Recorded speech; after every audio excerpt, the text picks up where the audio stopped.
रेल्वेकरिता आमदार तोडसाम प्रयत्नशील। यवतमाळ आर्णी मार्गे किनवट रेल्वे मार्गाकरिता आर्णी तालुक्यातील जनतेतून आग्रही मागणी केल्या जात आहे। सदर मागणीची दखल आर्णी केळापूर मतदारसंघाचे आमदार प्राध्यापक राजूभाऊ तोडसाम यांनी घेतली असून केंद्रीय रेल्वे मंत्री अश्विनी वैष्णव यांचेकडे पत्राद्वारे पाठपुरावा केला आहे। तोडसाम यांची घेतलेली प्रतिक्रिया। माझ्या आर्णी विधानसभा क्षेत्रातील घाटंजी, आर्णी आणि पांढरकवडा असे 3 तालुके ग्रामीण बहुल आणि शहर बहुल म्हणून आहे। वास्तविक पाहता यवतमाळ जिल्हा आत्महत्याग्रस्त जिल्हा म्हणून सुपरिचित आहे। या जिल्ह्याचा कायापालट जर करायचा असेल तर दळणवळणाचे साधनं म्हणून NH हायवे असतील किंवा रेल्वे मार्ग असतील किंवा उद्योगधंदे या सर्व बाबी जोपर्यंत तयार होत नाही तोपर्यंत खऱ्या अर्थाने या भागाचा विकास होत नाही। आणि म्हणून त्या अनुषंगाने काही आमचे रेल्वेप्रेमी किंवा रेल्वे प्रवास करणारे अनेक समितीच्या लोकांनी मला, आर्णीच्या लोकांनी, घाटंजीच्या लोकांनी मला निवेदन दिलं। त्या निवेदनाच्या अनुषंगाने भारतीय रेल्वे खात्याच्या अनुषंगाने ज्याप्रमाणे सर्वे होत असते त्या सर्वेच्या अनुषंगाने त्यांना उपलब्धतेनुसार रेल्वेचा मार्ग ते डिसाईड करत असतात।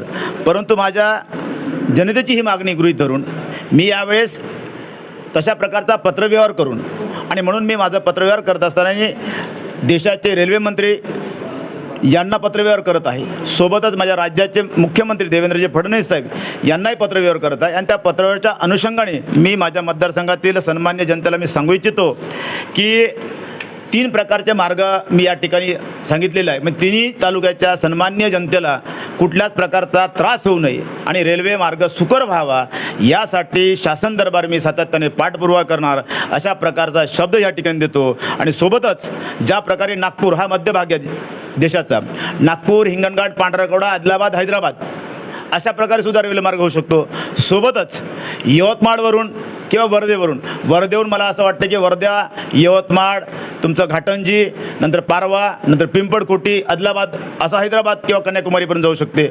सोबतच यवतमाळ, नंतर तुमचं घाटंजी, नंतर तिकडे तुम्हाला किनवट माहूरकडे तसासुद्धा मार्ग होऊ शकतो। आणि आर्णीवरून सुद्धा मध्यंतरीच्या काळामध्ये यवतमाळ, आर्णी आणि माहूरला जाणारा अर्थातच रेणुका मातेचं दर्शन घेण्यासाठी जसा पोहरादेवीकरिता आपण एक रेल्वे मार्ग केला त्याच प्रकारे रेणुका माताचं दर्शन घेण्यासाठी महाराष्ट्राच्या बाहेरील आणि महाराष्ट्रातील लाखो भाविक त्या ठिकाणी येतात।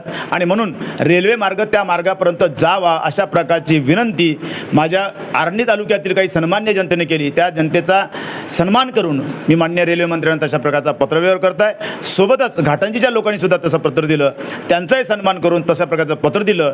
या सर्व वृत्तांत या माझ्या संभाषणात आलेला असेल म्हणून मी रेल्वे मंत्र्यांना किंवा रेल्वे विभागाने सातत्यानं पाठपुरावा करून जो मार्ग सुकर होईल तो मार्ग माझ्या विधानसभेच्या क्षेत्रातून जावा आणि माझ्या इथल्या जनतेला, शेतकऱ्यांना, शेतमजुरांना, विद्यार्थ्यांना, बेरोजगारांना या रेल्वे मार्गाचा सुकर प्रवास व्हावा एवढंच नव्हे तर उद्योगधंद्याला भरभराटी यावी अशा प्रकारची विनंती शासनाला करतो। धन्यवाद।